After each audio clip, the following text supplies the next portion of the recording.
Welcome to this How to Use a Bracket Placement module training video. My name is Henrik and I'm joined today by my colleague Christoph. Hello Christoph. Hello. So what you'll learn in this video is how to define a bracket placement project, also how you segment the model set and create reference planes, how you adapt and lock FA points, how you adjust and lock brackets on the patient's malocclusion, and also finally how you validate the project and make it ready for the design of the bracket transfers. So indirect bonding with the Ortho System. So the bracket placement module that you'll see in this video today is an add-on to the 3Shape Ortho Planner, and it basically allows you to accurately place the brackets on the patient's malocclusion. For the bracket transfer module, that requires an add-on to Appliance Designer, and this is required for designing the bracket transfer media. But without further ado, let's go into Ortho Planner and see how the new bracket placement module works. So I'll take it from here. So this is the Ortho Planner, as you might be familiar with it. Now we have a dedicated bracket placement button when the the bracket placement has been activated on your dongle. Yeah, so this is a new icon in the 15 version. It's a new icon and it's a completely new workflow that's just dedicated to the bracket placement. So here we have a trios case with the colors, and this is actually me landing at the end of the project, but I'm going to start from scratch. So this is the start of your bracket placement project. You have the option to choose either a bracket placement on the maxilla or the mandible only, or on both jaws. And that is of course because some treatments might require mixed types of appliances. Right. So for example, aligners on the upper or lingual brackets on the upper, and then vestibular brackets on the lower. So this is really a module that will allow you to place brackets on the vestibular side of the teeth of the patient and on the malocclusion. So what we mean by this is that there is no adapting to the arch or virtual setup functionality yet. It's purely on the malocclusion of the patient as he or she is at the start of the treatment. So the first step after the definition of your project, you're going to go into the segmentation for the upper. So this has been already done. This is exactly the same principles that we have used in the Ortho Analyzer and the Ortho Planner for many years now. Yeah, so for those users that are familiar with segmentation in Ortho Analyzer and Planner, this is exactly the same. Yes, and we have a dedicated video to explain you how to do it. I'm just going to go back to the top of the process here just to show how these are defined and to explain how actually the relationship between the different objects we have. So here we have a mesial distal point for every tooth, and that actually going to indicate the long axis of the crown. You can see here I can display it and I can adjust the long axis. So when you go all the way down to the end of the segmentation process, you have actually another option that allows you to change the long axis and the rotation center of the crown. And I'm just going to quickly run to this. Yes, so now you can see the teeth are actually segmented. I can easily remove the gingiva model from the dentition, and this is a confirmation that you actually have segmented your teeth. Yep. And selecting them from the template shows you the right long axis. I'm going to go to the next step, and that's going to be the lower jaw. And here I'm just going to show you an option that we have, because you might know that we can overlay DICOM data. So here is the gingiva model, and I can activate, for this case we have a cone beam data in DICOM, so that allows us to superimpose it. Right. And here this is going to be interesting for the bracket placement project, because that allows us to make sure that the long axis of the crown is somehow consistent with the root situation. Right, and we have a separate video on how you align DICOM to your trio scan. Exactly. So I'm not going to do the whole process again, yes, because we focus on the indirect bonding, but just so you know, you can modify it this way. And you can also use the cross-section planes, as we call them. So here I have the possibility to go along the arch. I'm going to take a back view here. I'm going to select the third molar in this case, and then I'm going to select it for real. and then I can offset this cross-section plane here. So that allows us really to go and inspect the situation and modify the long axis of the crown according to the roots. So basically the cross section you have chosen follows the arch. Yes, now. So this is the option here that we'll look at in another video as well. There's this option where you can follow the arch that has been defined by the mesial distal segments of the dentition. Right. So now I'm going to move on to the new features, because this is old news, I would say, but it is quite important that you keep an eye on the vestibular side of the tooth and to see how the long axis will be projected. And this is simply because this is the reference for the positioning of our brackets, or the FA point. Yeah, makes totally sense. So basically you're going to see in a second that what we're going to do is that we're going to be able to project this long axis on the vestibular surface of the tooth and determine what is called the FA point. So this is the step to which I'm going now, or after this one. This is the definition of the reference planes. So the idea is that we can define the occlusal plane. Again, this is the same tool we've had for many years. The difference is that this tool is really going to be used, this plane, if you will be used to have a fixed reference for the bracket placement. So this is really my reference plane for all the positioning work I'm going to do afterwards. Yeah, so basically the first 4 of those 7 steps in the workflow bar on the top of the screen are familiar territory for someone that knows exactly. Ortho-Analyzer. Yeah. But they're just being used for this specific purpose. Exactly. It makes sense in that context. So we have also the additional planes that everybody should know by now. Also the reference planes, the standard planes, whatever you call them. The idea is that you can create different planes. This one has a sagittal plane that we can use for symmetry, but it's also especially that when we position the brackets, we can choose different reference planes for the upper and the lower if we want. Oh, okay, see, yeah. So now I'm going to go on the step of the bracket placement. And this is the FA point. So you see to the left we have 2 steps. The first one is the FA point locator. And the FA point locator is really doing what we described before. That means it's projecting the long axis of the crown onto the surface, the vestibular surface of the crown. And then it's taking like halfway along the heights of this long axis to define what is called the FA point. So this is kind of like the ideal place. So basically, based on your segmentation of the long axis, it tried to calculate the optimal point to place the FA. Yeah. And this is of course a starting point. You can adjust this if you want to. You can move freely or along the vertical or the horizontal axis as much as you want. So I can, for example, just displace it a little higher up. You can see the previews here are also automatically updated, and I can reset it to the original position. Okay, so basically the preview windows there, they update in real time. Yes. The preview is always giving you a straight view from the vestibular side, from the side, and from the top.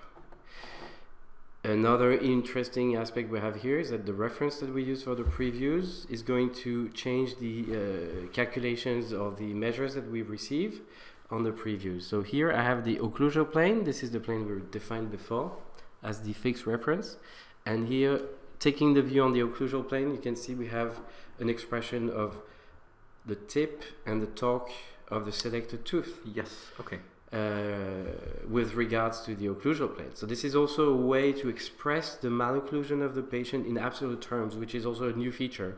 And it's summarized in our, at the end of the process, we'll see, in the table that we have. So that really expresses the malocclusion of the patient in absolute terms. Whereas before we were just looking at the situation and then making movements in the treatment planning process, for example, that were like all deviations from the malocclusion, but the malocclusion was like the 0. Just a little comment about this, but this is also a new, additional information we get about the, clinical information we get about the treatment. And you can have multiple reference planes, I guess. Exactly. So this is the first one that came up in the list is the occlusal plane, but I can choose what we call the tooth edge plane. And this is really going to give me a straight view, right, which is parallel to the long And I guess axis. many users will prefer this reference plane. Yeah, so this reference plane will be used, you'll see at the next step, mostly for the positioning of the bracket.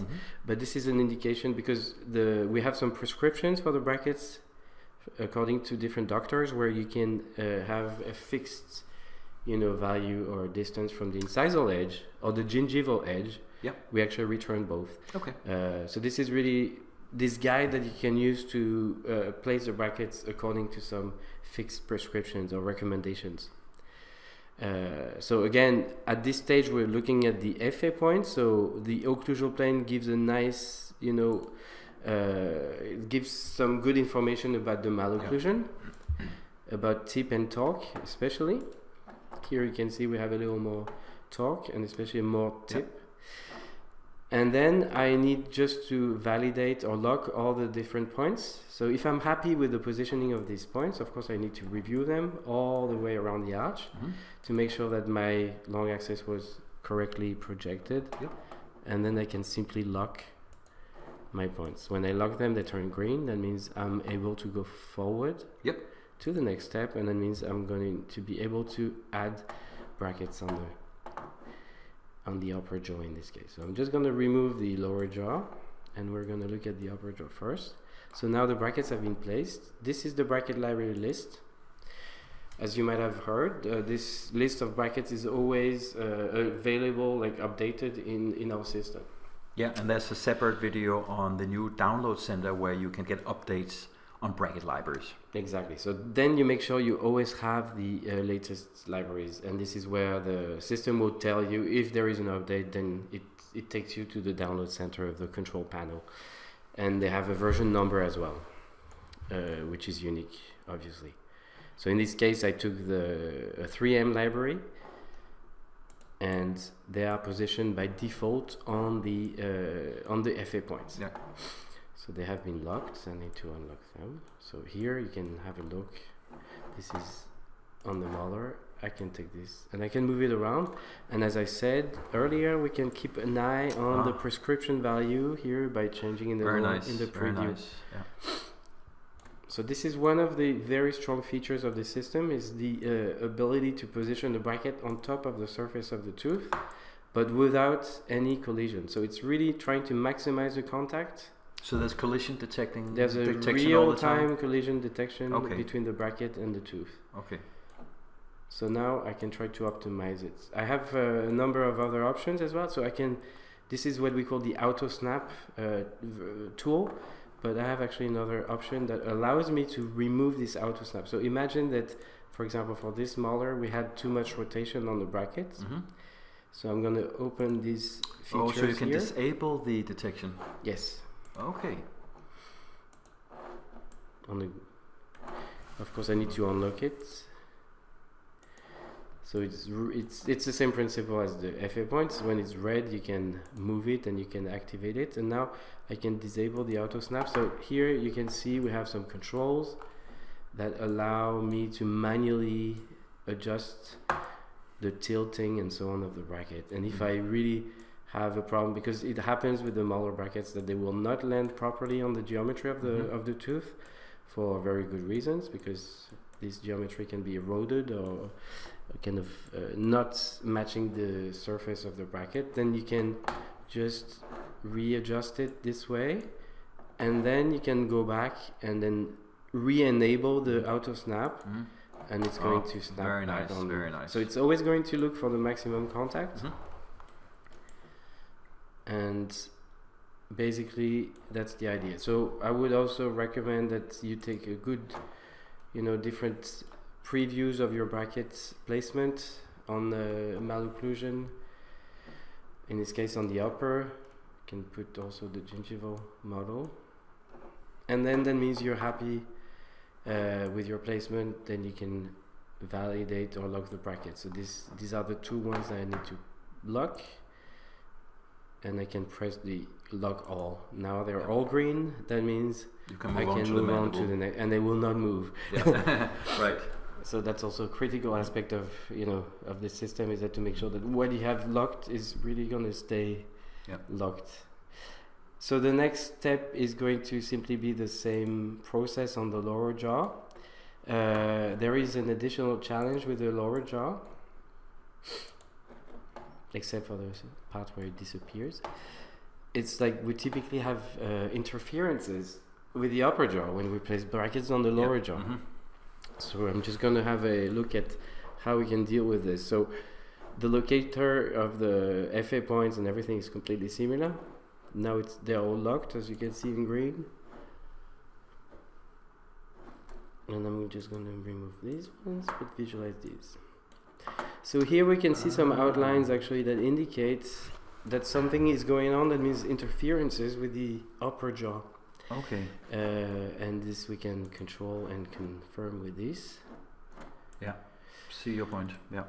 And this is actually because I have enabled the show collision option right down here in the collision detection area or toolbox.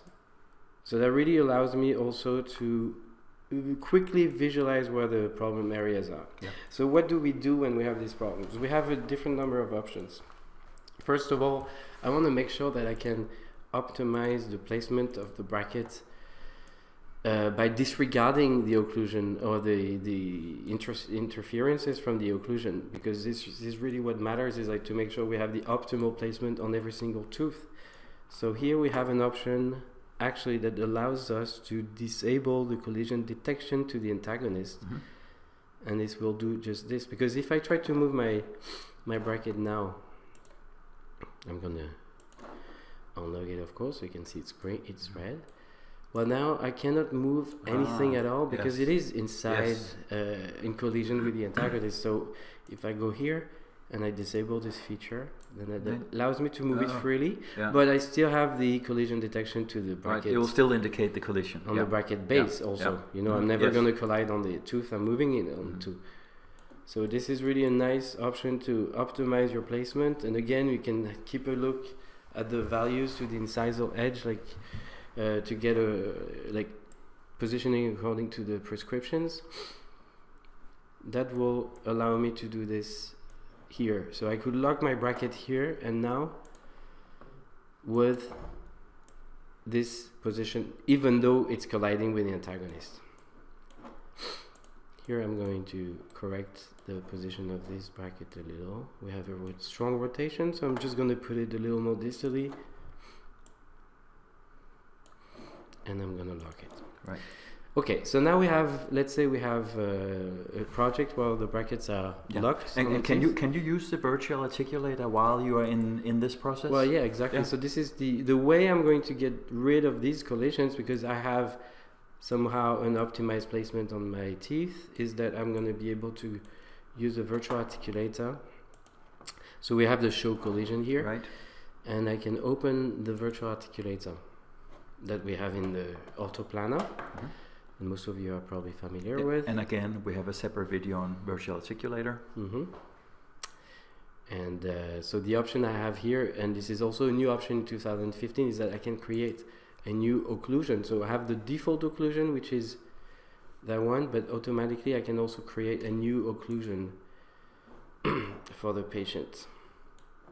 Right. So when I create this occlusion and I modify it, I make sure that I'm getting rid of all the different areas of friction, and this will actually kind of give an indication of how to, you know, position the patient in the right occlusion so that the brackets can be there simply. And in practice, the doctors will typically create some pads, you know, to create the space on the molars so that the bite can be open and the brackets can be optimally placed. So this is a good, an interesting feature here where you can go and lock, you know, you're going to save this new occlusion as you want it, and now it's saved and it's in your list. Nice. So that's also that's also a new feature that's very practical for treatment planning in general, but also for this application it's a great, it makes a lot of sense here. So I'm just going to go back to, I'm just going to close my virtual articulator, go back to my project, make sure that all my brackets are validated. And Yep, we didn't have the 7, by the way. This is the libraries that I've chosen doesn't have the 7, the bands for the 7. So this is why the brackets are missing here. And I'll go to the last step of this little workflow, which is the validation. And the validation, that really means that you can be sure that what you have chosen as a placement will be kept in memory. So this is basically the doctor's stamp that this is now a validated case. And this is very important when you want to collaborate, because as we've told you in other videos and in other presentations, the interest of all this indirect bonding toolbox is that you can work incorporate in different locations between the lab and the practice, for example. So sorry. So if you wanted to if you receive the case from the lab, for example, you want to control it, you might want to modify some of the bracket placement. Well, then you go onto the validation again to make sure that this bracket placement is going to be validated and taken into account for the transfer design. Another thing that you get, as I mentioned, you have a precise positioning table for the bracket summarizing all the positions, and also the prescription values for the malocclusion. Okay. Because these are the tip FA, these values are actually... You see the bracket library and this is your prescription. Yeah. So then this is ready to go onto the bracket transfer design in Appliance Designer with our add-on module for bracket transfer design. Perfect. Thank you very much, Christoph, for taking us through this workflow. And this concludes the content of this training video. Thank you very much for your time, and please remember to check out some of our other training videos. Thank you.